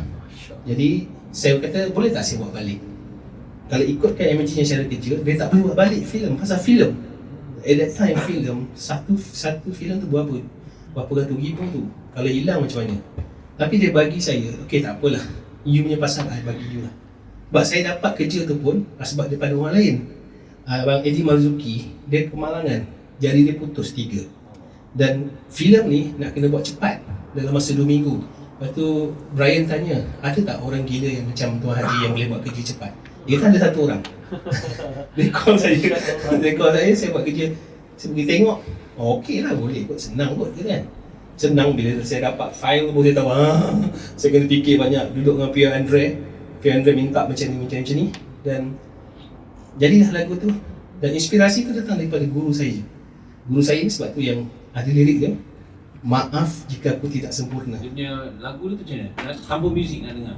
Macam mana lagu tadi? Maaf jika aku tidak sempurna, jika bahagia mula menjelma, bila keyakinan datang merasa masih iman, bab perkara iman. Kita nakal, minta maaf kan tuan guru apa tu? Maaf jika aku tidak sempurna. Sebab kita tak sempurna. Jika aku macam kita jalan perjalanan untuk nak dapatkan benda tu lah. So itulah kisahnya. Bila sehinggalah almarhum ni meninggal tahun lepas, dia memberi saya banyak kekosongan dan asbab itu saya duduk dengan jemaah yang ada sekarang ni. Sebab saya rasa saya dengan dia masa kami sangat ketat. Saya dengan dia kalau hari Ahad ada program wanita, kalau kita masuk lah kan. Hari Isnin kita ada program dengan anak-anak, Selasa 10 surah, Rabu mesyuarat, Khamis kita ada program Kahfi dan Yasin, Jumaat kita ada mesyuarat tahta. Mesyuarat tahta maksudnya mesyuarat untuk mingguan. Mingguan maknanya sampai pukul 1 sampai pukul 2 minggu halkah. Lepas tu sebab setiap pada tempat, setiap negeri ada jemaah. Jadi setiap Jumaat tu semua jemaah tu akan bagi mesyuarat, dia akan mesyuarat dia orang, dia akan bagi keputusan untuk kita fikir apa bab takazah ke, bab kewangan ke dan sebagainya. Hari Sabtu kita bergerak ke tempat mereka. Jadi tu 15 tahun, 16 tahun saya bersama. Jadi bila saya tak ada dia meninggal, saya rasa macam kosong sangat. Dan munajat tu pun salah satu juga benda yang menyebabkan saya buat lagu tu. Pasal munajat tu hadir pada ketika Covid. Saya buat kerja kat rumah, saya cakap dengan Alfa, apa yang saya rasa, saya cakap dengan dia orang, Covid ni sebenarnya bukan sebab penyakit, tetapi untuk nak menyebabkan manusia orang Islam diberi ketakutan dan memutuskan sunnah baginda Rasulullah SAW dalam ibadah. Dan benda itu berlaku sekarang. Dan apa yang tulis dalam tu memang betul sekarang ni. Solat pun kena ikut SOP yang macam tu, yang pada ketika ni bukan itu yang kita diajar oleh baginda Rasulullah SAW. Solat kena rapatkan saf. Tapi tak apalah, kalau untuk nak membuatkan benda ni nak habis ke dulu pun tak kisahlah. Kita sabar sikit sebab mana dalam perjanjian Hudaibiyah antara baginda Rasul dengan penduduk Mekah pada ketika itu, sampai sahabat melompat marah dengan baginda Rasul kan pada ketika itu. Tapi tak apalah, sedikit kita sabar. Setahun 2 tahun dalam Hudaibiyah pun 2 tahun dah dapat kemenangan dah.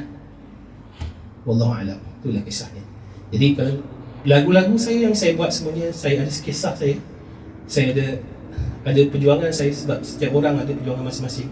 Dan lagu-lagu saya yang saya susun khusus untuk saya nak bantu orang untuk bangun. Sebab sebelum ni masa saya dengan zaman rock dulu, saya dah banyak rosakkan orang. Dan saya tak tahu macam mana saya nak minta maaf dengan orang pada ketika tu. Bayangkan satu konsert 5,000 orang kat atas, kita kat atas, dia orang kat bawah, dia adore kita bawah, lepas tu dia orang bermaksiat. Lepas tu kita nak minta maaf dengan orang macam ni. Muja Allah tak izinkan saya pergi ke Jerman pada ketika tu. Kita muzik kita dah sampai ke Jerman. Sepatutnya kalau dah sampai ke Jerman habislah Wacken lah. Kita tahulah kalau Wacken macam mana. Dia orang dah panggil lah masa tu. Tapi asbab muzik ni, ada satu bab ni yang menyebabkan saya tersekat masa ketika tu. Saya marah, kenapa tak lepas benda ni kan. Tapi rupanya ini rupanya Allah susun, macam mana Abang Zaid cakap tadi, Allah susun kita punya kehidupan ni. Allah susun kita tak tahu pun sebenarnya Allah susun kehidupan kita. Bahaya di sana je. Ya? Yang kalau ke Jerman tu bahaya. Wacken ni, tak tengok lah Wacken, WACKEN.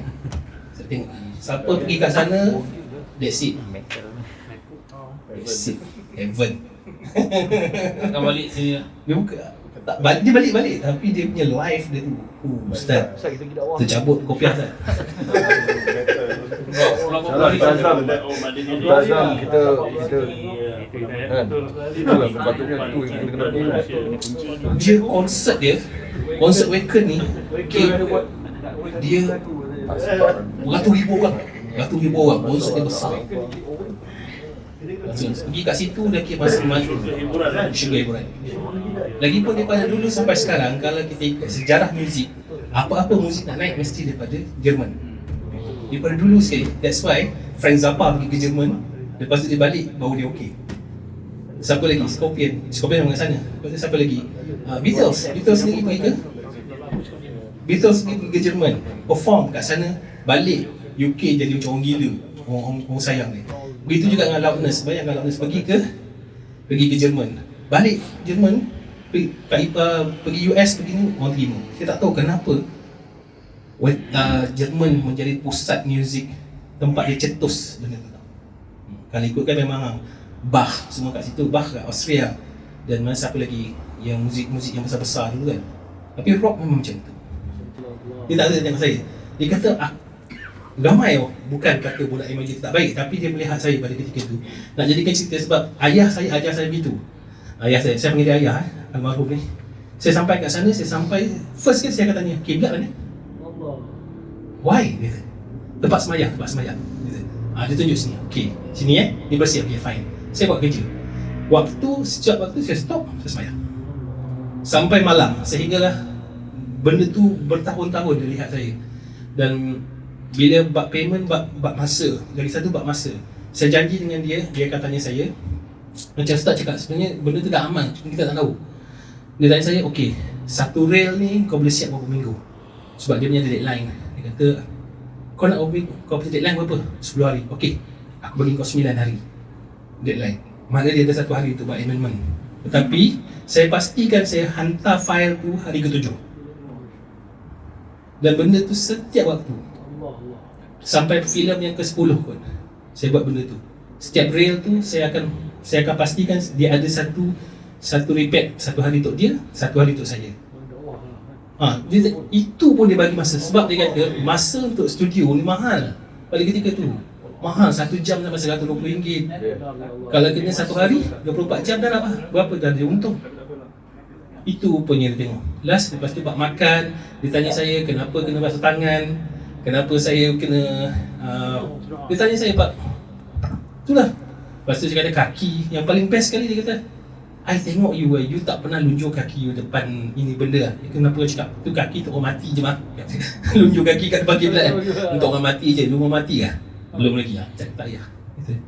Itu maknanya di mana tempat kita punya minta, itu tempat saya cari idea. Takkan saya nak memburukkan tempat saya cari idea. Itu benda yang secara logik lah saya beritahu dia.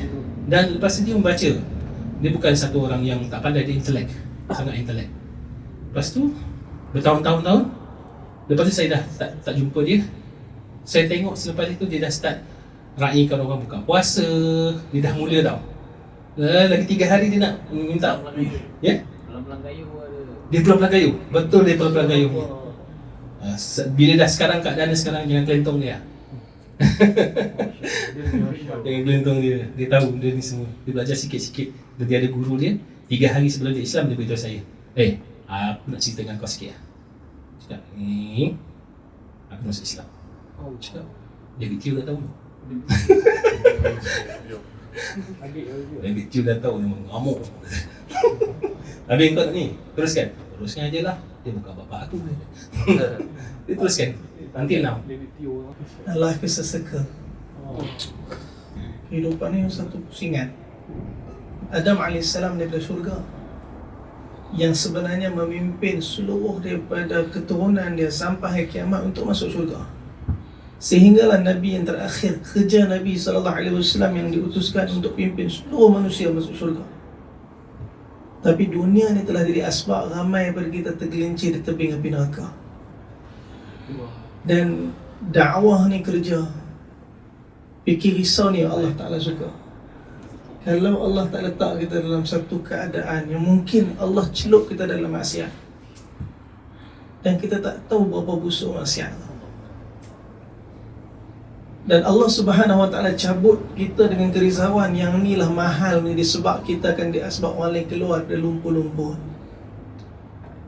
Kalau Abang Dakmi mungkin tak sampai ke level nak ke Jerman tu, Abang Dakmi takkan tahu mungkin keadaan sampai keadaan tu. Tapi Allah yang bawa ke situ.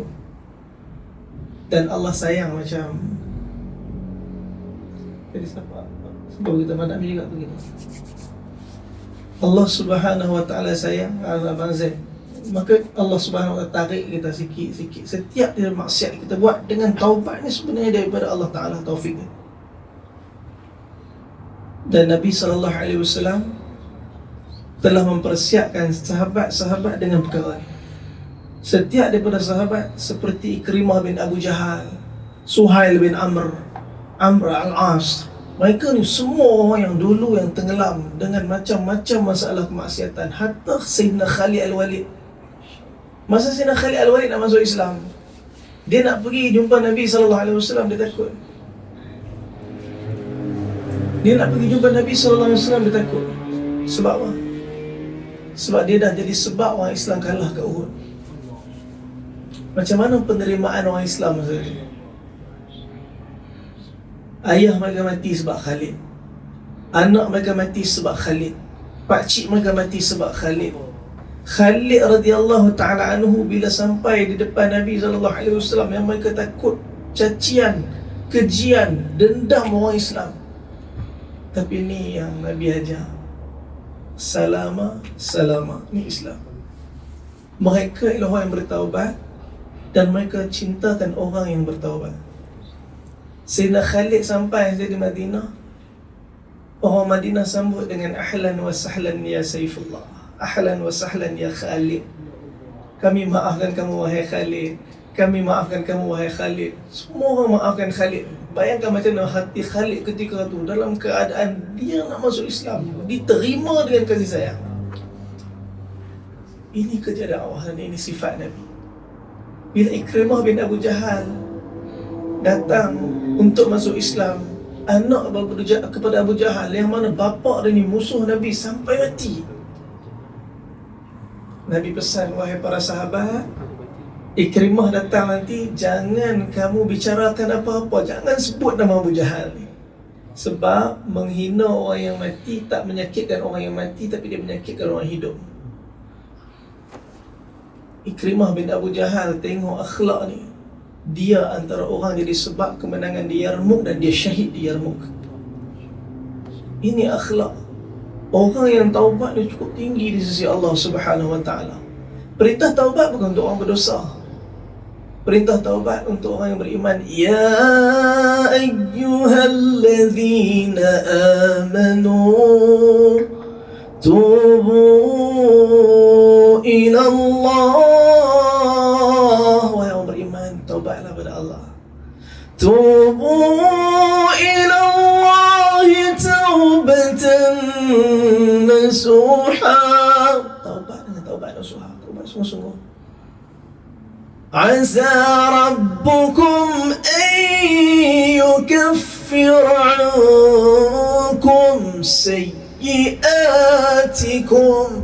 Mudah-mudahan Allah Ta'ala ampunkan dosa-dosa kamu. Wa yudkhilkum jannat. Allah masukkan dalam syurga. Allah akan masukkan bahagia. Itu taubat ni benda penting. Surah Nuh Allah sebut satu perkataan, ayat nombor 9. Allah kata, Allah firman, Allah suruh kita balik kepada Allah Subhanahu Wa Taala. Dan Allah beritahu kepada orang yang beriman, balik kepada Allah Subhanahu, balik kepada Allah Subhanahu Wa Taala. Kenapa? Natijah daripada taubat kepada Allah Subhanahu Wa Taala bukan hanya kebaikan akhirat, tapi kebaikan dunia. Kebaikan dunia kita akan dapat.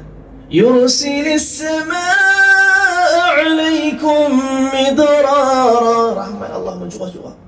Hujan turun mencurah-curah. Kata ulama mufassirin, rahmat Allah mencurah-curah. Ini yang kita nak. Sebab tu tadi Abang Dakmi nyanyi lagu Kau yang bernama cinta. Apa? Cinta ni perkataan yang akan menukarkan kesakitan jadi bahagia. Orang yang bercinta, benda yang orang nampak sakit untuk dia bahagia. Bilal bin Rabah radhiyallahu ta'ala anhu, yang tadi dalam lagu Bilal, dihempap dengan batu. Kita nampak sakit. Untuk boleh bayangkan lagi dalam kita, ada masa tu kita tengok di saat Bilal kena hempak dengan batu, apa perasaan masa tu? Bilal cuma kata ahadun ahad, ahadun ahad, yang satu-satunya, yang satu-satunya. Hati Bilal terus pada Allah.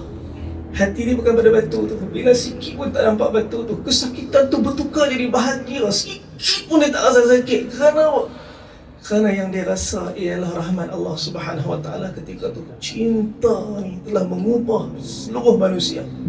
Ketika Asiyah alaiha salam ditangkap oleh Fir'aun di atas keimanan dia, salah apa Asiyah? Salah dia cuma dia beriman. Hari ni kita beriman, kita kata Allah, tak ada siapa nak maki kita, nak baling batu kat kita, nak pijak kita, tak ada. Mereka kata Allah Tuhan, aku sayang Allah, ditangkap, diikat, telah disiksa, tuan-tuan. Sayyidatuna Aisyah Asiyah Allah sebut dalam surah At-Tahrim ayat kedua terakhir. وضرب الله مثلا للذين آمنوا امرأة فرعون. Diceritakan tentang orang beriman. Siapa dia? Ni, isteri Fir'aun. Siapa isteri Fir'aun? Orang yang beriman kepada Allah, Sayyidina Asiyah, yang mana Nabi beritahu dia hidup zaman Fir'aun, tapi dalam syurga dia isteri aku. Ini cinta wanita zaman. Siapa yang hari ni dia hidup zaman lain, di akhirat jadi suami isteri Nabi. Sayyidatuna Asiyah hidup zaman Fir'aun, tapi dalam syurga disatukan dengan Nabi SAW. Kerana isteri dia Fir'aun, suami dia Fir'aun, suami dia orang paling mungkar, suami dia mengaku Tuhan. Hari ni jahat mana pun kita tak mengaku Tuhan. Ada beberapa orang yang mengaku Tuhan, sampai mati mengikut kata dia Tuhan. Tuan-tuan bayangkan, Asiyah ditangkap, disebut oleh ulama dia disiksa macam mana? Disiat kulit dia daripada bawah nak atas. Kita nanti korban kan, kita siat lembu, kita potong kat kaki tu, kita siat kulit tu kita buang. Sayyidatuna Asiyah bukan masa mati, lembu tu mati ni, hidup-hidup disiat kulit dia. Sikit pun dia tak kata Allah tolong ya Allah, lepaskan aku ya Allah, sakit ni. Hati dia dengan Allah masa tu. Allah rakam doa perkataan dia, Rabbi banili 'indaka baitan fil jannah. Ya Allah, wahai Tuhanku, 'indaka baitan fil jannah. Rabbi banili 'indaka baitan fil jannah. Wahai Tuhanku, bina sebuah mahligai rumah untuk aku dalam syurga dekat dengan Engkau. Tuan, yang dia nampak syurga ketika sayup dia disiksa, ketika dia disiksa di dunia, mata dia sayup nampak dalam syurga Allah Subhanahu Wa Taala. Cinta menukar kesakitan jadi bahagia. Cinta telah menukarkan kebosanan jadi keriangan, kegembiraan. Orang yang tak ada cinta, dia duduk dalam amal, dia rasa bosan, dia rasa aduh, bila lagi nak habis baca Quran ni, aduh zikir tak habis lagi. Dia berkejan nak habis amal. Sebab apa? Sebab dia rasa stres, dia rasa amal ni membebankan dia. Aduh, kena solat. Orang yang bercinta ditunggu masa untuk bertemu kekasihnya, kerana diikat hati dengan Allah Subhanahu Wa Taala. Sebab tu Nabi Musa AS diajar, ketika ditanya Allah tentang rezeki, Imam Tabari kata apa? Allah ajar Nabi Musa AS untuk ambil tongkat, dia ketuk batu.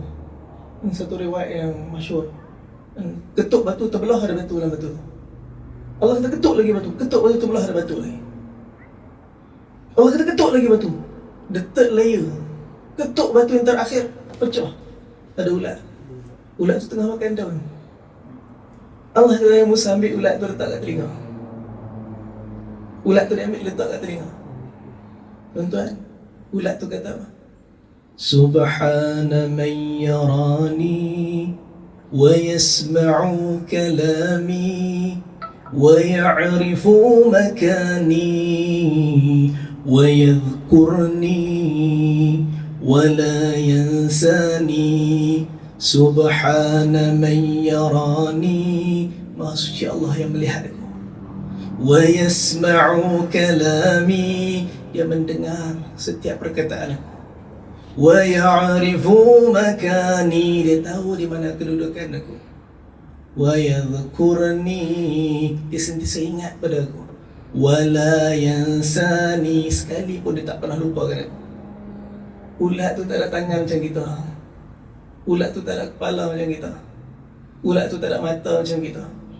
Ulat tu tak ada perniagaan rumah macam kita. Ulat tu tak ada apa-apa kehidupan macam kita. Tapi kadang-kadang ulat tu lebih bersyukur kepada Allah lebih daripada kita. Ulat tu mengikat hubungan dengan Allah lebih daripada kita. Ulat tu mati jadi debu, tapi kita mati akan dihadapkan di depan Allah di atas segala apa yang kita buat.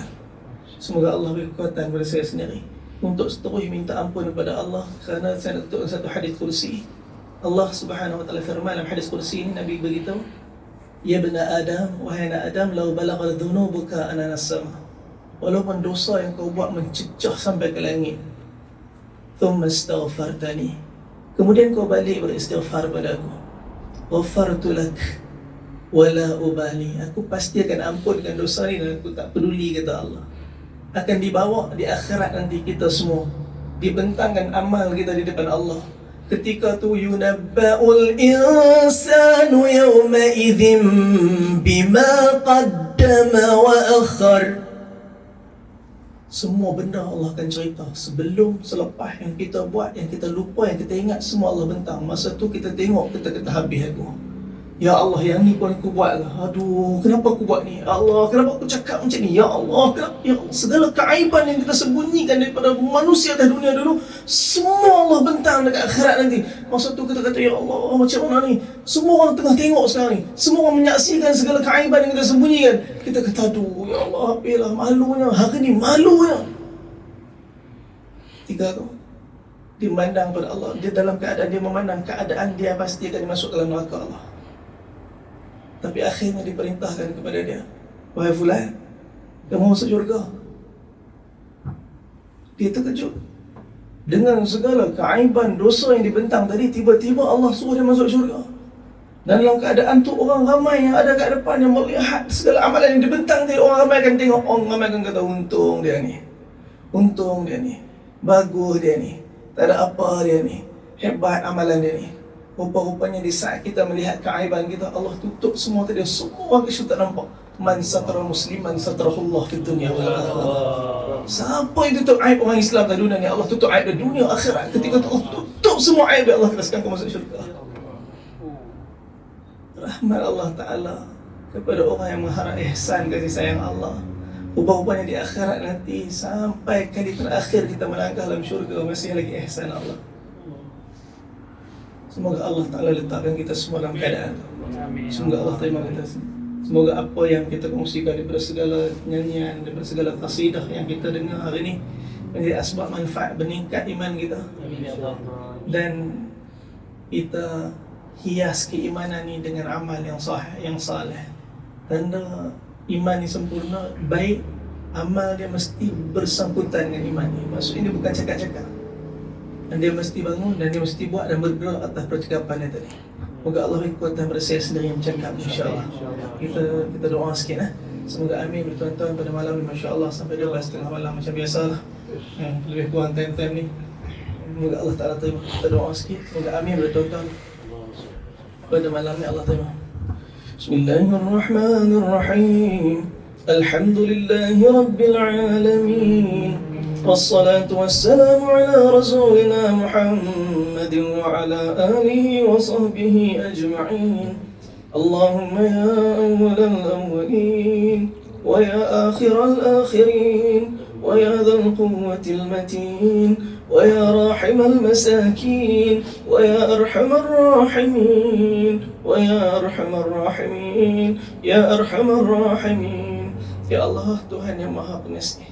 Wahai Allah, Tuhan yang begitu baik dengan kami. Wahai Allah, Tuhan yang henti-henti bagi kebaikan pada kami lebih apa yang kami minta daripada doa kami. Wahai Allah, kami malu dengan Kau, wahai Allah, dengan dosa-dosa yang kami sembunyikan di sebalik mata manusia. Semua di bawah pengetahuan Kau, wahai Allah. Kalau Kau zahirkan dosa-dosa ni, hitam langit dan bumi kerana dosa ni, wahai Allah. Wahai Allah, tapi kami tahu, kami sedang angkat tangan ketuk pintu rahmat pengampunan daripada Tuhan yang Maha Pengampun, wahai Allah. Kau pandanglah kami macam dulu Kau pandang para sahabat, wahai Allah. Kau terima Ikramah bin Abu Jahal, wahai Allah. Kau terima Suhaib bin Amr, wahai Allah, Kau terima Wahsy, wahai Allah, terima para sahabat yang telah hidup dalam keadaan dulu mereka menentang Nabi, wahai Allah. Kami tak pernah tengok Nabi, ya Allah. Kami ialah orang yang merindui Nabi kami, ya Allah. Ya Allah, kami takut, ya Allah, kerana dosa maksiat kami buat atas dunia ni, ya Allah. Kami sedang dipisahkan dengan 1400 tahun benteng masa atas dunia. Jangan Kau pisahkan kami dengan dosa, sebab dosa di akhirat nanti, ya Allah. Ya Allah, kami teringin nak cium tangan Nabi kami di akhirat, bisik pada telinga Nabi kami, ya Rasulullah. Terima kasih kerana jadi sebab hari ini kami dapat sujud menyebut nama Allah. Wahai Allah, tolonglah dengar, wahai Allah, rintihan hamba-hamba yang begitu mengharapkan keampunan. Wahai Allah, kami malu pada Engkau, wahai Allah, di saat Nabi SAW tercabut gigi, patah rahang, berdarah seluruh badan kerana dakwah. Kami duduk diam tidur dalam rumah. Ya Allah, gunakanlah kami untuk agama sampai kami mati. Kami takut, ya Allah, orang bukan Islam di keliling kami yang mati dalam keadaan tanpa Islam, macam mana akhirat nanti, ya Allah. Kami takut Nabi tak pandang kami kerana lemahnya dakwah kami. Wahai Allah, kesian ada saudara-saudara kami yang masuk Islam tapi mak ayah mereka belum Islam. Tolonglah Islamkan mak ayah mereka, ya Allah. Ya Allah, kami mak ayah kami mati dapat jumpa di akhirat nanti, ya Allah. Macam mana mereka, ya Allah. Tolonglah, ya Allah, bagi kekuatan pada kami untuk melangkah buat kerja dakwah yang macam Nabi dan para sahabat, ya Allah. Kami teringin tengok seluruh India masuk Islam, ya Allah. Kami teringin tengok seluruh China masuk Islam, ya Allah. Kami teringin tengok seluruh Amerika masuk Islam, ya Allah. Kami teringin tengok seluruh Jepun, Korea masuk Islam, ya Allah. Kami teringin tengok, wahai Allah, apa yang Nabi kami ingin tengok, wahai Allah. Seluruh manusia berbondong-bondong masuk dalam agama, mencintai Engkau dan sunnah, wahai Allah. Wahai Allah, tolong gunakan kami untuk agama sampai kami mati, ya Allah. Jadikan asbab ini keturunan kami seluruhnya buat kerja dakwah sampai mati, ya Allah. Ya Allah, tolong terima, ya Allah, hidayah sebarkan seluruh alam, ya Allah, masuk seluruh penjuru dunia, ya Allah. Wahai Allah, kami tak pandai nak doa. Apa yang Nabi minta dalam doa kami itu kami minta dalam doa kami. Apa yang minta jauh daripada doa kami, doa Nabi itu kami minta jauh daripada doa kami. Di kalangan kami ada yang sakit, ya Allah, kesembuhkanlah. Di kalangan kami yang diuji masalah rumah tangga, Kau selesaikanlah. Di kalangan kami ada yang diuji masalah rezeki, Kau lapangkanlah. Di kalangan kami ada yang diuji masalah hutang, selesaikanlah. Ya Allah, Kau berkati perniagaan saudara kami, ya Allah, Kekanda Azwan, dalam perniagaan beliau. Kau majukanlah, ya Allah, jadi asbab untuk manusia datang dan mengenal agama, ya Allah. Jadikan kisah pengorbanan beliau jadi asbab seluruh manusia datang dan mengenal Kau, ya Allah. Kau terimalah beliau daripada pengorbanan ini, ya Allah. Majukan perniagaan beliau dan jadikan asbab infak daripada segala perniagaan ini menjadi asbab kebaikan dunia dan akhirat.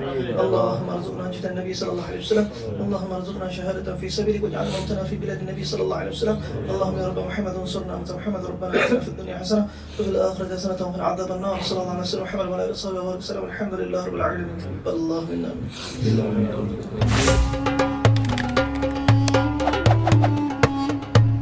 Nabi itu bagi nasihat kepada mereka. Mereka tak suka, mereka bunuh Nabi ni. Mereka tu suka bunuh Nabi, suka-suka dia je. Sebab apa? Hari ni bunuh Nabi, seminggu ke, 2 minggu ke, sebulan akan ada orang dapat wahyu, dapat Nabi baru.